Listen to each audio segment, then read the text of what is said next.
Welcome to the Michigan Man Podcast on Wolverine Sports Radio, a member of the V-Sporto Network, and in partnership with SB Nation's Maize and Brew, for Wolverine fans from coast to coast. Go Blue and welcome to the show. I'm your host, Mike Fitzpatrick. Michigan Hoops is red hot and off to the best start in program history. Joining me on our game day segment in just a moment will be Wolverine.com editor Chris Balas to discuss that and much more. First, a few of my thoughts to get us rolling. I, like you, am enjoying watching this Michigan basketball team. In most seasons, at this time of the year, Coach B is tinkering, putting the pieces together, but this year it seems to be coming together much earlier. Has this team peaked early? I think that's the question we are all asking, and we are going to find out in the coming weeks. Josh Gaddis has inked a 3-year contract at $900K per year that includes performance bonuses. Jim said on Monday he has the keys to the offense. Now, I think most of us will believe that when we see it. But for as much criticism as Jim gets for being stubborn and wanting to control everything in his offense, this is a big change. It maybe hasn't happened as fast as everyone wanted, but he is proving he will make changes and is open to doing whatever it's going to take to utilize his offensive weapons. My guest today says that despite the fast start, he still thinks Michigan Hoops is going to get better as the season progresses. If we do, it could be another very special March. Wolverine.com editor Chris Balas is up next here on The Michigan Man on Wolverine Sports Radio, a member of the V-Sporto Network, and in partnership with SB Nation's Maize and Brew.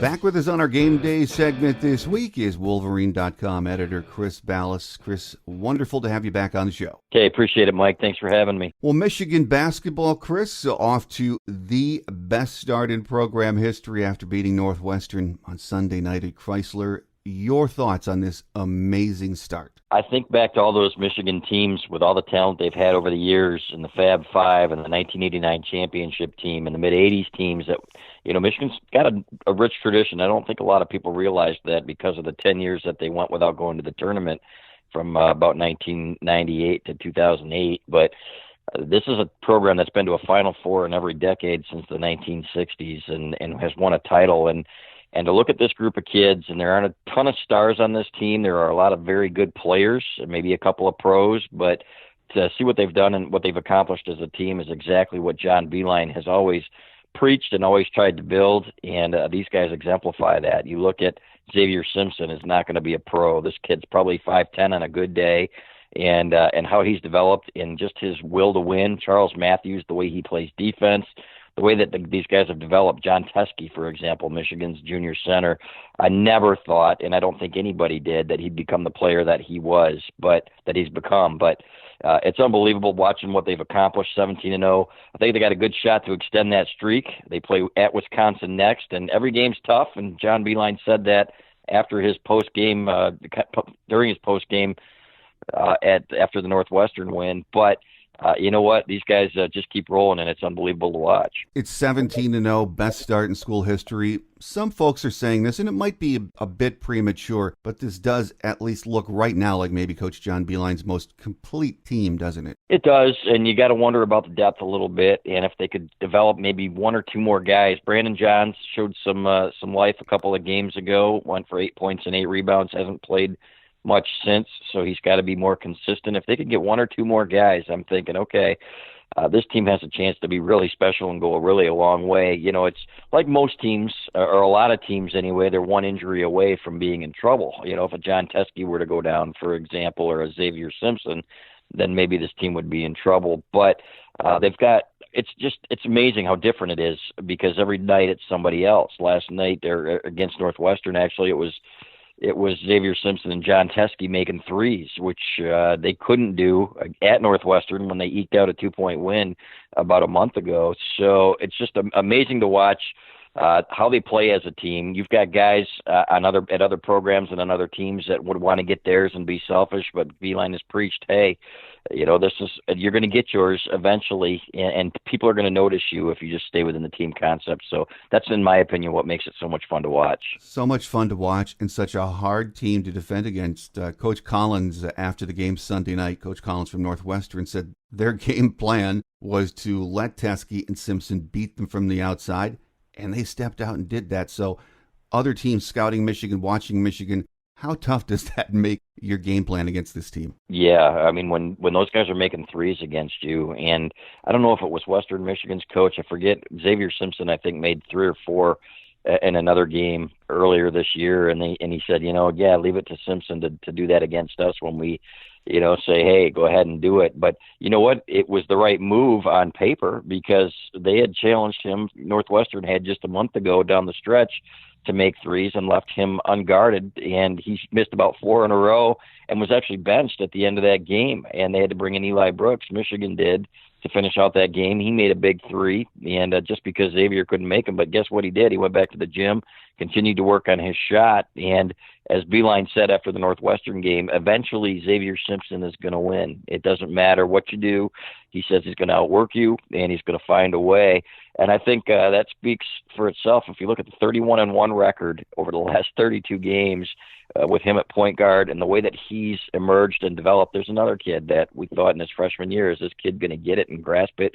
And are they going to be able to win with him at point guard? I think he's proven that certainly that he can. And you mentioned John Teskey. We saw him on Sunday night just raining down threes, but he's been cleaning up on the glass, protecting the rim, playing great defense. He truly is now more than just a big body, isn't he, Chris? Yeah, and that's another one where you see him in his freshman year and you think, okay, are they going to have to recruit another big guy and maybe recruit over him? And, at the end of his freshman year, we'd heard all about Austin Davis and how much he had been coming on as a true freshman, and that, hey, maybe, next year he's going to be the guy. Well, Teskey elevated his game, and it was really always about confidence with him. You always liked the way he moved and confidence, and then playing with another gear.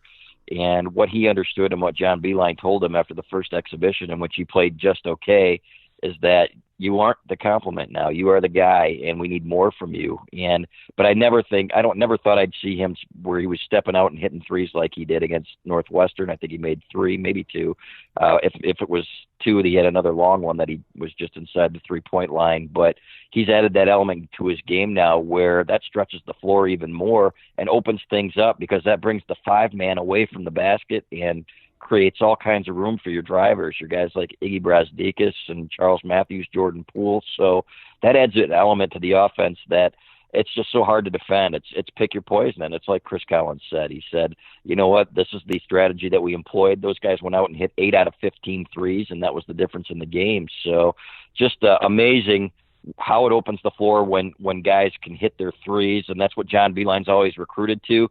But developing those 3-point shooters, too, like Teskey and Simpson, is really why this program and why this team has come as far as it has. Well, to me, still the single most impressive thing is watching the defensive play of this team. And I mean, they have played at a very high level for the most part through all 17 games, Chris. And it's not just a few players. Everyone buys in. Everyone that gets on the floor is contributing in a big way on the defense. Very impressive to watch, isn't it? It is, and it starts with Simpson and Matthews, and Beeline has always said his best teams are the ones that take ownership themselves and don't have to look to the coaches to ride them. And Simpson and Matthews, if you're taking time off on defense, then they're going to let you know about it. It kind of reminds me of Zach Novak when he was here as the captain. And the Michigan State game, the one that really kind of changed the trajectory of the program. I think Michigan was 1-6 in Big Ten play and playing at Michigan State. And he had a meltdown on the court when somebody didn't chase a loose ball, and he got in his teammates' faces during a timeout and screamed. His face turned red. They picked it up. They won the game. That's what this reminds me of. These two guys, but they don't have to do a whole lot of screaming now, because it's kind of entrenched in these guys that, hey, we are depending on you and we're doing our jobs. Watch us lead by example. Charles Matthews, for example, against Northwestern on Ryan Taylor was unbelievable. He had scored a couple of threes, I think, over Eli Brooks, and they put Matthews on him. And his lockdown defense, I don't think people appreciate this enough about him. They look at him maybe making a poor play on the offensive end or missing a couple shots or a couple of free throws, and they forget what he brings to the defensive end of the floor. But Teskey, again, though, is the guy that really is the straw that stirs the drink there, too, because he's such a big body. It's not just protecting the rim, but it's on ball screens, that he's so big that it's hard to see over him and it's hard to do things. And Collins mentioned that as well. He said, you know what, when you've got a guy like that with that kind of recognition and kind of directing traffic back there, then they are really hard to score on. And it is unbelievable what they have become defensively. And not to ramble on, but Matthews has said this. He said, there was always maybe this perception that Michigan was soft before we got here.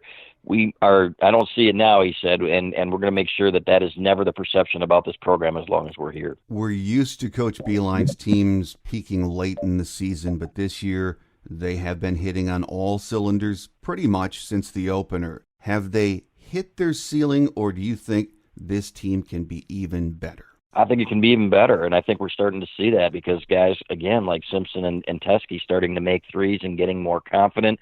Isaiah Livers off the bench came in and gave them a spark against Northwestern. They weren't shooting the ball well, and Northwestern had whittled it down to 13 points.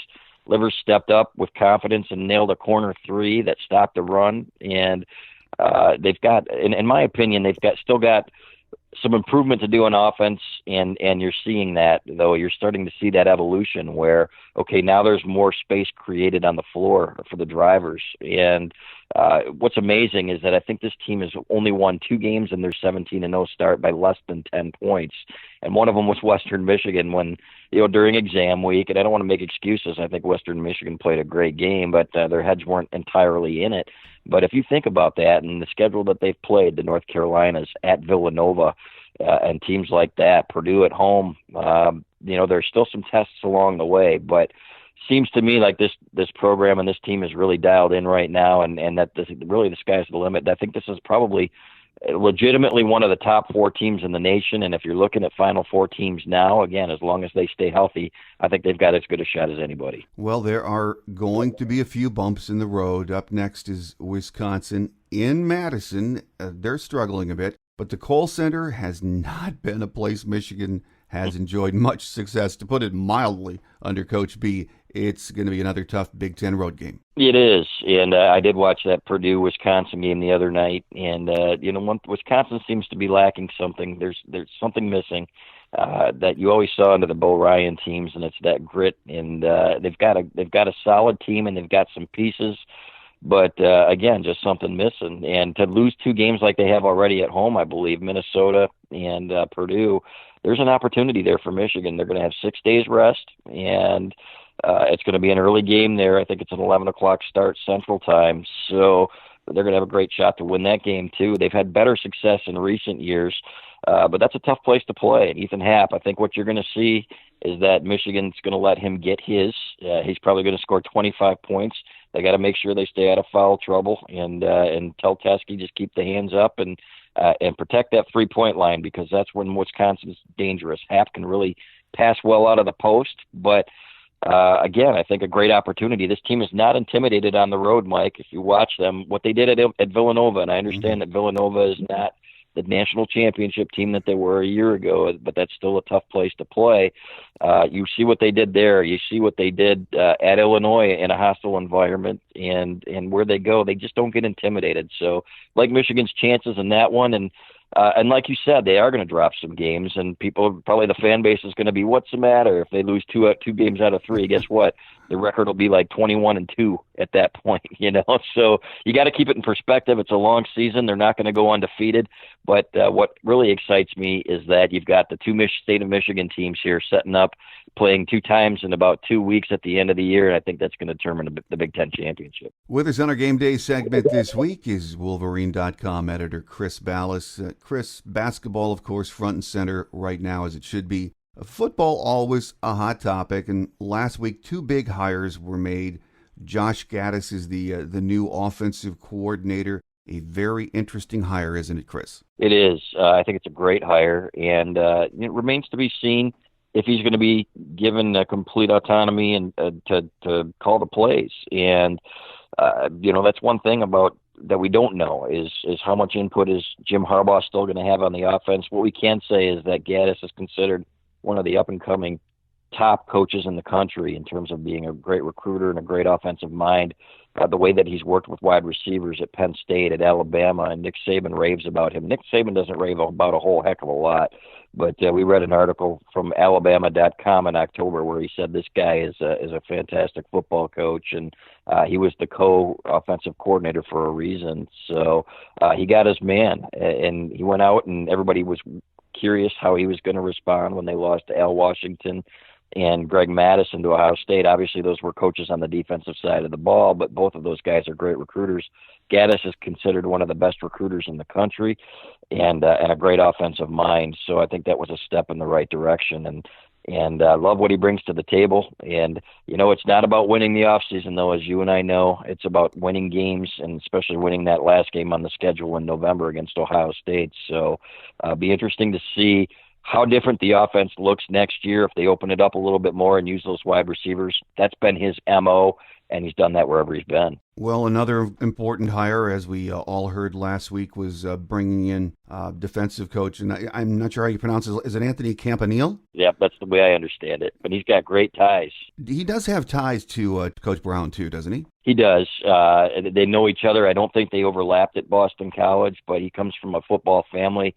Great high school coaches in the state of New Jersey. Michigan started recruiting New Jersey well when Chris Partridge was added to the staff, and actually he was an analyst at first, and then he became a position coach, and now he's the safeties coach. But that kind of opened the door a little bit, and I think this is another step in the right direction. We talked to Boston College writers, and they said this is a guy who Rutgers had looked at as maybe even giving a coordinator position at one point. He's really climbing the ladder. And another great recruiter, which is what you need in this day and age. People talk about coaching ability, and that's important. It's just as important to be a great recruiter. One of the Ohio writers said, Urban Meyer would always look first at, okay, is the guy a great coach? Yes, but if he's not a great recruiter as well, then he's not going to have room for him on his staff. You got to go out and you got to do the work. So, and I think that's what Michigan is doing with these hires. So, still have to hire a defensive line coach. And do a little bit more shuffling and secure a couple of guys. Ed Warner, for example, on the offensive line. I think you're going to see him get a pay raise. But everything that we've seen and everything we've heard and everybody we've talked to said that these moves in the offseason have been great for Michigan. You don't want to lose your coaches. You don't want to lose an Al Washington, for example, to Ohio State. His dad did have ties there, however. So played for Woody Hayes, so that's understandable. However, it's how you respond, and everybody we've spoken with believes Jim Harbaugh's done a great job with that. As far as departures go with Al Washington, most people understood that pretty well, why he might end up in Columbus. But I think a lot of fans still have and probably will continue to have mixed feelings about Greg Madison's departure, only, again, because of where he ended up. It's still hard to figure, at least for me. What are your thoughts on that, Chris? I'm with you, and it's the second time he's done this now. He left Michigan for Notre Dame, and in 1997, and that was the lateral move, and I believe that Notre Dame actually paid for his daughter's school there, which is a big chunk of change. Let's be honest, free tuition for coaches' families, but left then. Now he's leaving for Ohio State. From everything that we've heard, Michigan had made him a very nice offer, probably to be the most highly paid position coach in the history of the school, and there were plans for him after he retired, whenever he chose to retire, to remain in the athletic department and be part of it. He remained part of Michigan, and listening to him over the last several years talk about how special Michigan is and how much it meant to him, and then to see this is disappointing. There's no way around it. And yes, he got the promotion, I guess you would call it, co-defensive coordinator at a great school, but man, it doesn't sit well with a lot of people, and it's understandable that it doesn't, because you're going to a rival. It's almost like, okay, if you can't beat him, join type of thing. And we understand that he coached for Urban Meyer down there at Florida, and that Urban Meyer was probably partially responsible for this, but still, you look at it, and to some people, he's like the Jerry Hanlon of his era, where he's been at Michigan for so long and so entrenched that he's like the former Michigan offensive line coach under Bo, that there's always going to be a place for him here, and they always expect him here. And for him to go and do that is, in my opinion, pretty disappointing. Well, there's a lot going on right now in the Michigan sports scene other than basketball, football news. Coach Kim Barnes of Rico and her team, 11-6 overall right now, 2-3 in Big Ten play. They are a work in progress, Chris, but they're looking pretty good. They are. I watched, in fact, a good portion of that game against Maryland. I think that was on the road, if I'm not mistaken, at Maryland, and they play well. It's just a matter of finishing and getting some bounces. They got one against Northwestern. I don't know if you saw the end of that game at Chrysler, where the ball Northwestern has it with a chance to win. The ball hits the rim 3 times on a shot in close and falls out. You need some of those breaks, and but I like the program under her, and I think it's solid. You're still waiting for them kind of to take that next step where kind of like Beeline's program, and it takes time. That's what people have to understand, that Beeline, when he got here, it was, first of all, it was about making the tournament because they hadn't been to the tournament in so long. Then it was about winning a tournament game or two. Then it was competing for Big Tens, and now you're one of the top programs in the country. And so it takes time, but you're starting to see the pieces come together, in my opinion. And it's just about taking that next step and getting over the hump. You know what's nice this year is they're getting some really good crowds at Chrysler for the home games. That's what happens when you have great basketball programs. Look what happened to Michigan State when their men's basketball program took off. The Michigan State women's basketball program took off. You start drawing crowds, and you like to see that because they deserve it, and they work as hard as anybody else on the men's side, the women's side, whatever, and they deserve to be playing in front of people. It's great to see that, and it's a lot of fun. Well, hockey split a pair with the number 4 Ohio State down there on the weekend and have been up and down so far this season, which I think has somewhat surprised people. What do you make of this team, Chris? Yeah, I agree. I mean, you go and you win at Notre Dame outside. I remember when Michigan played Michigan State at the Big Show at the Big House several years ago. I think it was 2011 already. God, time flies. But and Red Berenson saying after the game, it was an unbelievable production, and it was the biggest crowd in the history of hockey. And he said, but we had to do our part and win that game, and they were focused on winning that game, which they did. To go down there to Notre Dame against a highly ranked Notre Dame team and win that game and take it away from them, what should have been a special moment for them, was outstanding. And then to come back and at home and lose to Merrimack, you just can't do that. And the goaltending's been up and down. That's one of the things that you'll see a great performance one night and then not so great performance the next night. But you know what? They've lost their margin for error now, and you almost have to sweep teams like Ohio State to make that run and get going here late to make a playoff run, because it's been spotty, and I thought they'd be better. But when you lose the scoring that they did, then I guess it was probably to be expected. You just hope that they start peaking at the right time here, putting it together, string some wins together here so that they can make a run and maybe make some noise in the postseason, because there's certainly still a lot of talent on this team. Well, final question for you, Chris. Last week, Michigan Gymnastics hired former USA Gymnastics employee, Florida coach Rhonda Fain as a consultant. That whole thing blew up really fast and went south, didn't it? It did, and that's kind of one of those "what are you thinking" moments. And I didn't understand it, and I thought that the criticism was deserved. She had been linked to the Larry Nassar scandal at Michigan State, and people thought that she didn't do enough of a good enough job, I guess, in terms of, yes, she reported some things. I don't know the entirety of the situation and all of the details. All I know is that it was a bad look at the time, and we thought it would probably be resolved sooner than later, and it has been. They've cut ties with her, and Ward Manuel actually issued a statement apologizing for it and saying, yeah, we made a mistake there. But the good news is that they rectified that mistake, and it is no longer an issue. So it is, they did the right thing, but you hope in the future, Mike, that they take a little bit closer look here and aren't so tone deaf about their hires. Our guest today has been Wolverine.com editor Chris Balas. And Chris, we always love having you on the show, and hopefully here in February we'll get you back and be talking about a steamrolling Michigan basketball program. I hope so too. Thanks, Mike. Anytime, buddy. Quick Hits is next as we wrap it up for another week here on The Michigan Man on Wolverine Sports Radio, a member of the V Sporto Network and in partnership with SB Nation's Maize and Brew.